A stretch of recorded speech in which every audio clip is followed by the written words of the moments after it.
ಇವತ್ತಿನ ವಿಡಿಯೋದಲ್ಲಿ Kashmiri chicken masala recipe ಯಾವ ರೀತಿ ಮಾಡೋದು ಅಂತ ತೋರಿಸ್ಕೊಡ್ತಾ ಇದ್ದೀನಿ. ತುಂಬಾ ಸಿಂಪಲ್ ರೆಸಿಪಿ. ನೀವು ಇದನ್ನು ಚಪಾತಿ ಅನ್ನ ಪೂರಿ ಜೊತೆಗೆ ಮಾಡ್ಕೊಳ್ತಿರ್ಬೋದು. ಟೇಸ್ಟ್ ಅಂತೂ ಸೂಪರ್ ಆಗುತ್ತೆ. ನಾವು ಮಾಡೋ ಥರನೇ ಸ್ವಲ್ಪ ಡಿಫ್ರೆಂಟ್ ಸ್ಟೈಲ್ ಅಷ್ಟೇ. ಸೊ ಈ ರೆಸಿಪಿ ನೋಡಲಿಕ್ಕಿಂತ ಮುಂಚೆ ನೀವು ನಮ್ಮ ಚಾನಲ್ಗೆ ಹೊಸಬರಾಗಿದ್ದರೆ ಈಗಲೇ ಲೈಕ್ ಮತ್ತು ಶೇರ್ ಮಾಡೋದನ್ನು ಮರಿಬೇಡಿ. ಬನ್ನಿ ಇದನ್ನು ಹೇಗೆ ಮಾಡೋದು ಅಂತ ನೋಡೋಣ. ಫಸ್ಟಿಗೆ ಇಲ್ಲಿ ನಾನು 1.5 ಕಿಲೋಷ್ಟು ಚಿಕನ್ ತೆಗೆದುಕೊಂಡಿದ್ದೀನಿ. ಅದಕ್ಕೆ ಪೆಪ್ಪರ್, 1/4 ಸ್ಪೂನಷ್ಟು ಅರಿಶಿನ, ಜೀರಿಗೆ ಮತ್ತು ಕೊತ್ತಂಬರಿ ಪುಡಿ ಅಥವಾ ಬಡಸೊಪ್ಪು ಮತ್ತು ಕೊತ್ತಂಬರಿ ಪುಡಿ ಆಗುತ್ತೆ. ಈಗ ಗರಂ ಮಸಾಲನ ಹಾಕ್ಕೊಳ್ತಾ ಇದ್ದೀನಿ. ಈಗ ರುಚಿಗೆ ತಕ್ಕಷ್ಟು ಉಪ್ಪು, ಕಸ್ತೂರಿ ಮೆಥಿ, ಖಾರದ ಪುಡಿ ಒಂದು 2 ಸ್ಪೂನಷ್ಟು ನೀವು ನೋಡ್ಕೊಂಡು ಹಾಕ್ಕೊಳ್ಳಿ.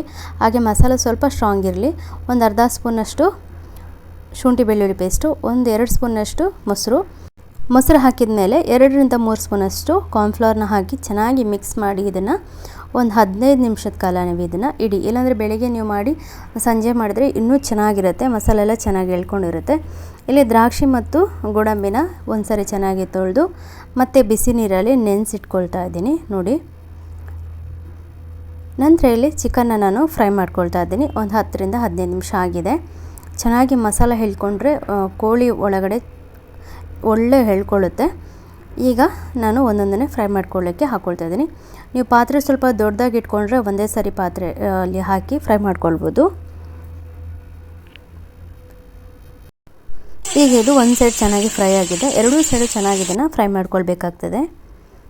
ಈಗ ನಾನು ಫ್ರೈ ಮಾಡ್ಕೊಂಡಿದ್ದೀನಿ, ತೆಗೆದುಕೊಳ್ತಿದ್ದೀನಿ. ತುಂಬ ಫ್ರೈ ಮಾಡೋದು ಬೇಡ, ಒಂದು 70ರಷ್ಟು ಫ್ರೈ ಆದರೆ ಸಾಕು. ಇನ್ನು ಸ್ವಲ್ಪ ನಾವು ಮಸಾಲೆ ಎಲ್ಲ ಮಾಡಿ ಕುದಿಸುವಾಗ ಬೆಂದೋಗ್ಬಿಡತ್ತೆ. ಈಗ ನಾನು ಅದೇ ಎಣ್ಣೆಗೆ ಒಂದು 2 ಕಾಯಿ ಮೆಣಸು ಹಾಗೆ ಒಂದು 4 ಮೀಡಿಯಮ್ ಸೈಜ್ಗಿಂತ ಸ್ವಲ್ಪ ದೊಡ್ಡ ನೀರುಳ್ಳಿನೇ ತೆಗೆದುಕೊಂಡಿದ್ದೀನಿ. ನಾನು ಚಿಕನ್ನ ತುಂಬ ತೆಗೆದುಕೊಂಡಿರೋದ್ರಿಂದಾಗಿ ನೀರುಳ್ಳಿ ಸ್ವಲ್ಪ ಜಾಸ್ತಿ ತೆಗೆದುಕೊಂಡಿದ್ದೀನಿ. ಇಲ್ಲಿ ಚಿಕನ್ ಮಸಾಲ, ಗರಂ ಮಸಾಲ, ಮ್ಯಾಗಿ ಮಸಾಲ, ಅರಿಶಿನ ಹಾಗೆ ನಾನು ಮೊದಲೆಲ್ಲ ಏನು ಚಿಕನ್ಗೆ ಹಾಕಿದ್ದೆ ಅದನ್ನೇ ಹಾಕ್ಕೊಂಡಿದ್ದೀನಿ. ಸ್ವಲ್ಪ ಸ್ಟ್ರಾಂಗಾಗಿ ಹಾಕ್ಕೊಂಡಿದ್ದೀನಿ. ಮತ್ತು ನಾನಲ್ಲಿ ಮ್ಯಾಗಿ ಮಸಾಲ ಹಾಕಿಲ್ಲ. ಇಲ್ಲಿ ಸ್ವಲ್ಪ ಮ್ಯಾಗಿ ಮಸಾಲ ಹಾಕ್ಕೊಳ್ತಿದ್ದೀನಿ. 1 ಸ್ಪೂನಷ್ಟು ಶುಂಠಿ ಬೆಳ್ಳುಳ್ಳಿ ಪೇಸ್ಟ್ ಹಾಕ್ಕೊಂಡು ಚೆನ್ನಾಗಿ ಫ್ರೈ ಮಾಡ್ಕೊಳ್ಬೇಕು. ನೀವಿಲ್ಲಿ ಎಲ್ಲ ಥರದ ಗರಂ ಮಸಾಲನೂ ಹಾಕ್ಕೊಳ್ಬೋದು. ಈಗ ಇಲ್ಲಿ ಒಂದು 4ರಿಂದ 5 ಟೊಮೆಟೊನ ನಾನು ಪ್ಯೂರಿ ಮಾಡಿ ಹಾಕ್ಕೊಂಡಿದ್ದೀನಿ. 4ರಿಂದ 5 ಟೊಮೆಟೊ ನಿಮಗೆ ಸಾಧಾರಣ ನೀವು ಒಂದು ಅರ್ಧ ಕೆ ಜಿ 1/4 ಕೆ ಜಿ ಮಾಡೋಕೆ ಅಷ್ಟು ಬೇಕಾಗೋದಿಲ್ಲ. ನಾನಿಲ್ಲಿ ತುಂಬ ಮಾಡ್ತಿರೋದ್ರಿಂದಾಗಿ ಅಷ್ಟು ಹಾಕ್ಕೊಂಡಿದ್ದೀನಿ ಅಷ್ಟೇ. ಇಲ್ಲಿ ನಾನು ಖಾರ ಮತ್ತು ಸಿಹಿ ಇರುವಂಥ ಸಾಸನ್ನು ಹಾಕ್ಕೊಂಡಿದ್ದೀನಿ. ಒಂದು 2 ಸ್ಪೂನಷ್ಟು ಹಾಕ್ಕೊಂಡಿದ್ದೀನಿ. ಅದನ್ನು ಕೂಡ ಚೆನ್ನಾಗಿ ಫ್ರೈ ಮಾಡ್ಕೊಳ್ಳಿ. ನಂತರ ಇದಕ್ಕೆ ನಾನು ಬಾದಾಮಿ ಮತ್ತು ದ್ರಾಕ್ಷಿನ ನೆನೆಸಿಟ್ಟಿದ್ನಲ್ವ, ಅದನ್ನು ಚೆನ್ನಾಗಿ ರುಬ್ಕೊಂಡಿದ್ದೀನಿ. ಅದರ ನೀರನ್ನು ಹಾಕ್ಕೊಂಡೆ. ಅದರ ಮೇಲೆ ಮತ್ತೆ ನೀರನ್ನ ಹಾಕ್ಕೊಂಡಿದ್ದೀನಿ. ನಿಮಗೆ ಗ್ರೇವಿ ನೋಡ್ಕೊಂಡು ಹಾಕ್ಕೊಳ್ಬೋದು. ಫಸ್ಟಿಗೆ ಪೇಸ್ಟ್ ಹಾಕಲಿಕ್ಕಿಲ್ಲ. ಅಂದರೆ ದ್ರಾಕ್ಷಿ ಮತ್ತು ನೀವೇನು ಗೋಡಂಬಿ ಫ್ರೈ ಚೆನ್ನಾಗಿ ರುಬ್ಬಿರ್ತೀರಲ್ಲ ಅದನ್ನು ಹಾಕಲಿಕ್ಕಿಲ್ಲ. ಫಸ್ಟ್ ಅದರ ನೀರು ಮಿಕ್ಸಿ ತೊಳೆದ ನೀರನ್ನ ಹಾಕ್ಕೊಳ್ಬೋದು. ಅದರ ಮೇಲೆ ಹಾಕಿದ ಮೇಲೆ ಅದು ಚೆನ್ನಾಗಿ ಕುದಿ ಬಂದಮೇಲೆ ಪೇಸ್ಟನ್ನು ಹಾಕ್ಕೊಳ್ಬೇಕು. ಪೇಸ್ಟನ್ನು ಹಾಕಿದ್ಮೇಲೆ ಸಾಧಾರಣ ಅದು ದಪ್ಪ ಆಗುತ್ತೆ. ಈಗ 2ರಿಂದ 3 ಸ್ಪೂನಷ್ಟು ಮೊಸರನ್ನ ಹಾಕ್ಕೊಳ್ತಾ ಇದ್ದೀನಿ. ಆಯಿತಾ. ನಾನು ಚಿಕನ್ಗೆ ಏನು ಮಸಾಲ ಹಾಕಿ ಮ್ಯಾರಿನೇಟ್ ಮಾಡಿದ್ದೆ ಅದರಲ್ಲಿ ಅಂದರೆ ಗರಂ ಮಸಾಲ ಅದನ್ನು ಮಾತ್ರ ಹೇಳ್ತಾ ಇದ್ದೀನಿ. ಅದನ್ನು ಹಾಕ್ಕೊಂಡಿದ್ದೀನಿ ಅಷ್ಟೇ.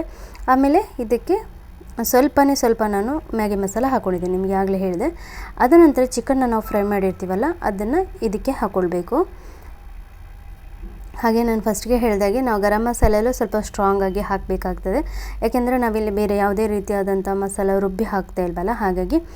ನಂತರ ನಿಮಗೆ ಖಾರ, ಹುಳಿ, ಉಪ್ಪೆಲ್ಲ ನೋಡ್ಕೊಂಬಿಟ್ಟು ನೀವು ಈ ಟೈಮ್ನಲ್ಲಿ ಹಾಕ್ಕೊಳ್ಬೋದು. ನೀವೆಷ್ಟು ಕುದಿಸ್ತೀರೋ ಅಷ್ಟು ದಪ್ಪ ಆಗ್ತಾ ಹೋಗುತ್ತೆ. ಯಾಕೆಂದರೆ ನಾವು ಗೋಡಂಬಿ ಪೇಸ್ಟ್ ಹಾಕಿರ್ತೀವಲ್ವ, ಹಾಗಾಗಿ.